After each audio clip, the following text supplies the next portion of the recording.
How's it going, YouTube? It's Mike2K. Sorry it's been a couple of days. I had a fairly busy weekend this weekend, but we are here with episode 2 of the Bulls Rebuilding Series. We are actually going to primarily today focus on the free agency part, and we'll go ahead and do training camps and advance the regular season and kind of give you guys a little sneak peek as far as what happened in the offseason. So today what we are going to do is we're going to go to the current team here just to kind of see what we got. Unfortunately, Wade did accept his player option. I was really hoping against that, but thankfully we still have about 30 to about 31 million to work with in cap space.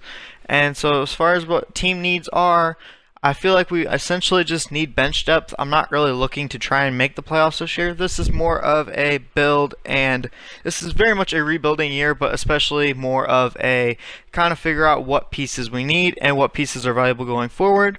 We're going to offer Nikola Mirotic a deal, especially if he wants to take a cheap deal. I'm all for it. I feel in free agency this year he'll take a much bigger deal. And of course, we are going to offer Rondo a minimum. Especially if we can get Rondo back on minimum, that would be fantastic. I'm not going to go after any of the big free agents, as I feel the Bulls won't, mainly because nobody will want to come here with how bad this team has been. I'm going to look at a couple of point guards right now, just essentially to take over that starting role if Rondo doesn't come back. We're going to sign De'Aaron Williams to a one-year deal for around $2.4 million with a team option, mainly so I can get rid of him if he digresses, like he probably will. We are also going to try and bring in Yogi Ferrell. Mainly, I like the guy. I saw a couple of his games, and I feel like he would bring some youth to the team. And then, of course, we're just going to kind of look at a couple of other smaller free agents that we could potentially add to the team. We're also going to try and pick up Tony Allen. Love his defense, love his effort. I also would like to bring back Kyle Korver for the shooting. I know it's been a couple of years, but it'd be really nice to bring him back. We're also going to try and look at just a couple of other small package deals like Lance Stevenson, just somebody essentially to bring scoring off the bench and to kind of help with the whole bench unit situation that was terrible last year. I would love to bring in Iggy for this second unit, mainly to be like a sixth man or something.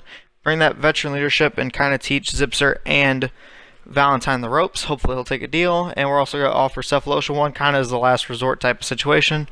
Would love to bring Gibson back, but unfortunately he's going to want too much. I just don't feel like he'll fit the system. So we're going to give Beasley an offer and Yee an offer as well, just to kind of fill in those spots on the bench. Now for centers, I'm mainly just going to look at a bunch of veterans. So Nene, McGee, Zaza, basically a bunch, whatever veterans we can get essentially just to fill that role. Since we have Lopez, we really don't need much in that regard. As we see, everybody's pretty much mulling offers. Nobody's really set on coming to this team quite yet. And so let's see what we get day 2.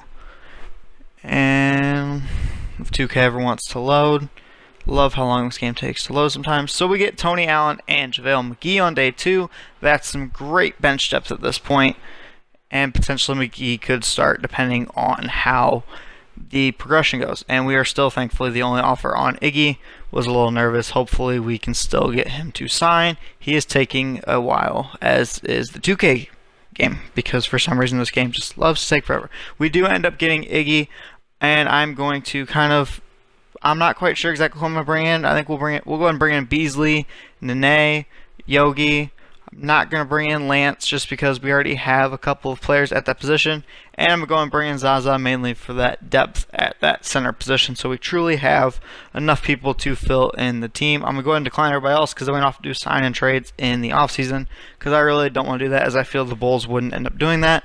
And we wouldn't have the roster space to acquire those players. Unfortunately, we have a little more of the point guards than I thought we did. I forgot we signed Hammonds in the draft. So we're probably going to have to move a point guard. And actually, I'm going to go ahead, speaking of moving players, I'm going to go ahead and move Jimmy to his small forward spot right now, just because it helps my eyes as far as seeing what we have as far as roster availability.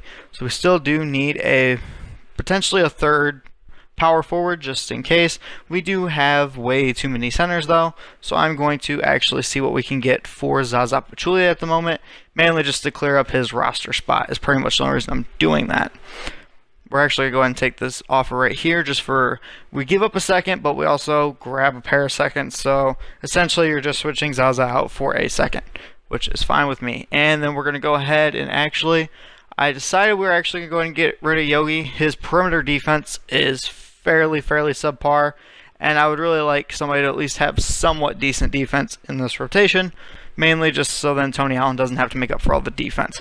And since we can go ahead and get a first round pick, I'm always going to try and acquire first round picks. That is my first goal, mainly to acquire as many assets as this team possibly can get. So we're going to go ahead and simulate through the rest to player progression. We don't get Mirotic back, fine by me, didn't really want him. He's been too iffy of a player this year. Unfortunately, Dwayne Wade goes down, as does Iggy and Lopez. And then they actually went down a couple, as did Darren Williams. So unfortunately, our starting point guard position now looks extremely bad, as does the entire point guard position in general. So we're actually going to go ahead and advance all the way to training camps. I'm not going to deal with Summer League, mainly just because I don't want to, and I'm just not a big fan of dealing with the Summer League with potentially mostly players that won't be getting a roster spot. Now I'm going to go ahead and bring in what 2K has for the 2018 draft class, just so we have that draft class to work with, so it's not just a bunch of random rookies next year that we just have no idea who they are. As far as training camps go, this year is essentially just a rebuilding year / tank, so I'm going to pretty much just be giving out untapped potential. I really would like Bobby Portis to grow into that starting power forward position, which I would like to give him untapped potential. Same goes for, I'm going to look kind of at Zipser and Valentine, but we are also going to give Hammonds one, since he is the rookie point guard who I eventually want to groom to either be the backup point guard or the starter, so he's going to get it. And my personal favorite player on this team is Denzel Valentine, so he of course is going to get a training camp.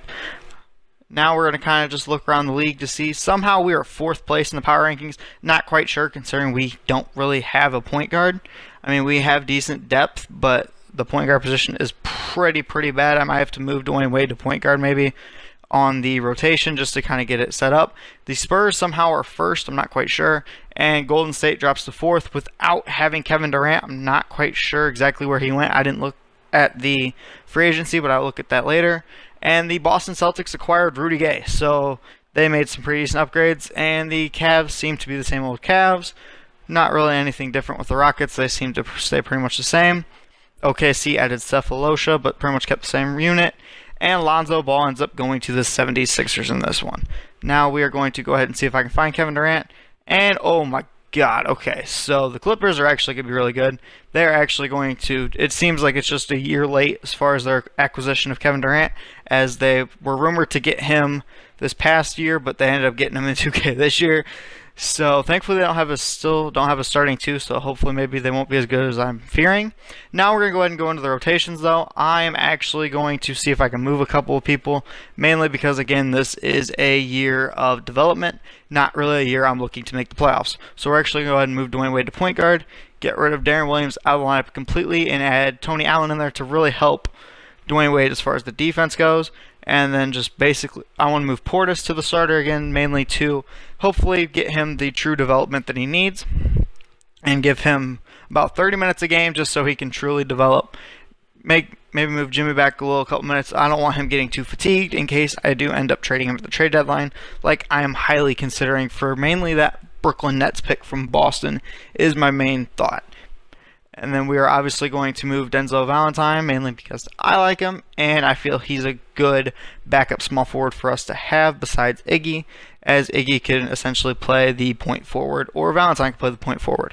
And I'm also going to move Zipser into the rotation, as again this is mainly a player development year, which means all the veterans are not going to get as many minutes, and if they are in like similar positions as the younger guys, because then I can get the younger guys some decent minutes to hopefully get their potential increased, and maybe they'll become a little bit better once they have minutes down the road. Unlike Fred Hoiberg, I actually give rookies minutes because I believe in their development. Just a shot in the dark at Fred Hoiberg because I felt like it. We are actually going to make this an 11-man rotation. I know it's an awfully deep rotation, but at least that will ensure that our players aren't super fatigued if somehow 2K does grant us a wonderful trip to the playoffs. We're actually going to move Hammonds into the rotation and Grant out of the rotation. I know it's probably a bad move because Grant is still fairly young and could essentially be the backup point guard, but I truly want Hammonds to get some true development time. So that is pretty much it today. Just a quick little glance over the rotation one more time for you guys. I'm going to move Zipser up to the 10th spot just because Hammonds is still a rookie and he's only 70 overall. So we'll move him down a little bit. So that's the rotation. That's actually going to be it for this episode today, guys. So make sure to like this video and be on the lookout for a third one where we will start the regular season for the team and we will essentially see how far this team can go and Let me know if you guys think I should trade Jimmy Butler, and peace.